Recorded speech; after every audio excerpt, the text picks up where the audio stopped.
excited to be in our second straight bowl game in our young journey there at Ole Miss. It's an honor to represent not only our great university and our families and our administration and our kids, but also to represent our conference and to play a great program like Georgia Tech in a game in a place where the hospitality of the Music City Bowl, Scott and his staff, and Franklin American Mortgage and all that they do for this bowl game and the many volunteers. I've been extremely impressed, and it's a great town to have it in. We're excited about being in it Monday. It's a great way to end another season playing in a bowl game and giving our kids this experience, and we have great respect for our opponent and the job Coach Johnson and his staff have done throughout the course of his tenure there. So it's a great challenge, but that's why you want to play in these games. You play a great team from a great conference, and hopefully we can rise to the occasion and be a very competitive football game. Thank you, Coach Freeze. And now a few words from Georgia Tech head coach Paul Johnson. Well, good afternoon. Let me start out by thanking Scott and the bowl committee and everybody involved with the bowl game here. We too are extremely excited to have the opportunity to come to Nashville. We're awfully proud of Georgia Tech that I think this marks the 17th consecutive year that we've been to a bowl game, which is, I think, third in the country among all the teams with consistency, and it's a game that we've never had the opportunity to play in. So we're really looking forward to that. Looking forward to playing a quality opponent from the SEC at Ole Miss. I think what you and his staff have done is remarkable in the short tenure that they've been there. Really turned the program around. They're a very talented football team, very well coached, and it'll be a huge challenge for us. But it's great to be close to Atlanta and in a game of this magnitude in this geographical area. And I've been so impressed so far with all the volunteers and everybody involved in the bowl game. The hospitality has been unsurpassed, and looking forward to a spirited game on Monday against a quality opponent. And now we'll take questions for both coaches from the media. Just no microphone or anything. Coach Johnson, what are you, when you look at film of Ole Miss, what are your concerns about the Ole Miss football team?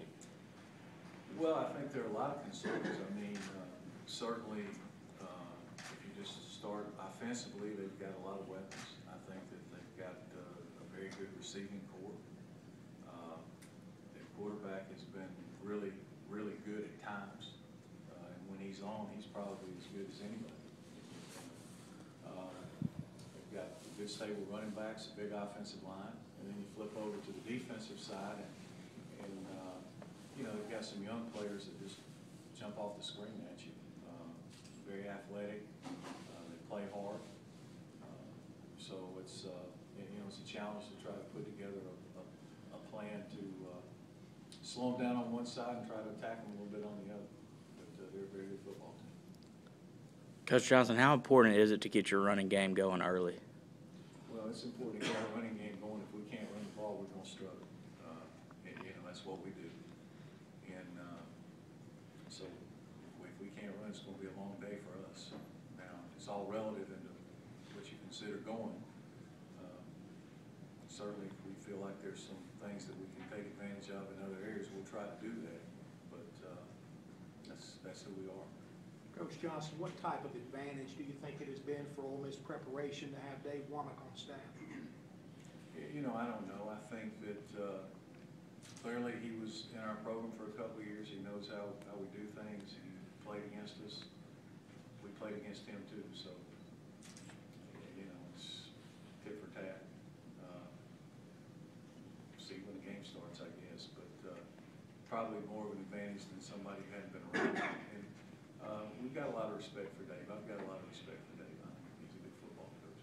You, along the same lines, how important has it been to have Dave these last 3 years? Well, my first comment would be, you know, to have him at Arkansas State and then at Ole Miss has been invaluable for me. Somebody I have great trust in. That it's no secret that I spend a lot of time in the other room.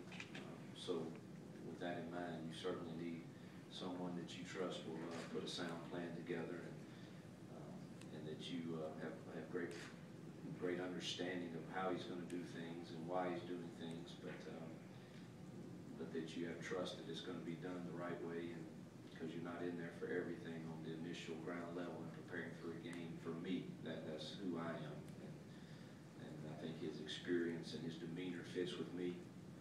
I'm a little high-strung at times. He's very calm and can handle those times that I'm like that, and I just think his experience and the way he leads that the coaching staff there and the kids has been extremely valuable to me.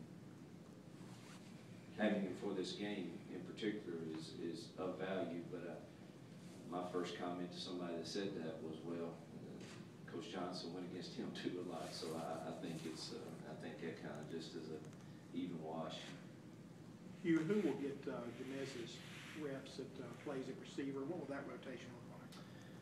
Well, Dante and Laquan are certainly going to get their share depending on what personnel that we're in, and then Vince with his injury, we're not certain exactly where he's going to be. He's going to try to practice some today.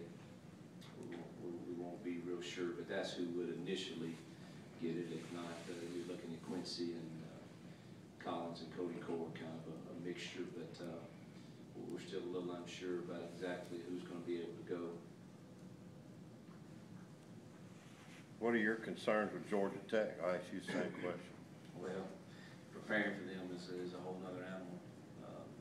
From what we've seen this year, we didn't have anyone on the schedule that's remotely similar to them offensively, so it's a great challenge. And even though we've had extra time, and I think that our kids have done as good a job trying to prepare us as we can, there's no way we can simulate the speed at which they do it. So hopefully our plan is sound, and that we can adjust to the speed of the game before too much damage is done. If you watch them, they're very good at jumping out on top because of how well they do what they do. So I think that's going to be a very important factor in it, is how fast can we adjust to the speed at which they do it. And, he has answers. He has answers to how you want to fit things, and we've got to try to do things several different ways, but that presents a challenge too. Kid gets his eyes in the wrong place and they make you pay. So it's been a great challenge defensively. They remind me a lot of some of the teams we played.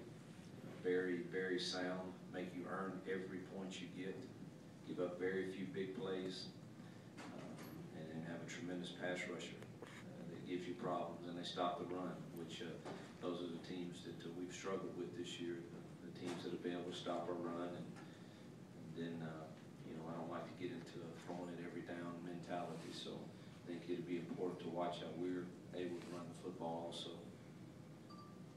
For both coaches, how do you sort of see the game going? Do you see it being a shootout? Do you see it being more in the teens or 20s? How do you see the game sort of shaking out at this point? I don't have any idea. I don't think you ever know. I think that you go into the game offensively, and I'm sure he would tell you the same thing. You go in trying to score on every possession and trying to stop the other team on every possession, and then you adjust accordingly. I've been involved in games where everybody thought they were going to be high scoring, and they end up being 10-7. Games where they thought neither team was going to score, and you end up being 48-44. Turnovers will play a huge part in that. Field position. There's so many factors that come into play on how the game evolves. You just have to be ready to play either game. You got to be ready to go in and play a 10-7 game or a 48-44 game, and adjust as quickly as you can. I totally agree. I don't have any idea. I've been in some this year, and all week long, all you heard was this will be a shootout, and and it's 20-14 or 20-17, and then others, exact opposite. It's 44-41. So, I think it's important that one of the things that Georgia Tech is tremendous at is limiting your number of possessions, and I think it's very important that we have quality possessions and not get in a too anxious that we have to score on every possession unless the game starts going that way. So they kind of force you to manage your mind mindset also. And that's something that I have to condition myself to do, but I really have no clue really how the game's going to go. Paul, how much of an impact is, I'm sorry if I missed his name, Jeremiah Talger, this year? Well, I think he's had a huge impact. He's a guy that plays with a big motor, a big heart. Not the biggest guy in the world, but he's got good skill. You know, there've been some awfully good players at Georgia Tech, and he's one sack away from being an all-time sack leader. So that tells you, I mean, he's a different player than, say, Derek Morgan, who plays here for the Titans, who played for us, who was a tremendous pass rusher and a good player. But he's been invaluable to us. I mean, he's a guy gives us a chance to maybe get pressure on the quarterback with four-man rush. And when you do that, it